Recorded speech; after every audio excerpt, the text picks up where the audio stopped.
माझा नमस्कार. माझे नाव प्राप्ती रामेश्वर शिंदे आहे. आज 19 फेब्रुवारी आपण छत्रपती शिवाजी महाराज जयंती साजरी करत आहोत. छत्रपती शिवाजी महाराजांचा जन्म 19 फेब्रुवारी 1630 रोजी शिवनेरी किल्ल्यावर झाला. त्यांच्या आईचे नाव शहाजी राजे भोसले आणि त्यांच्या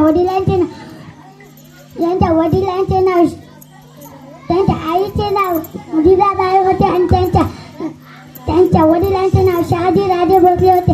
त्या महाराष्ट्रात साम्राज्य स्थापना केली.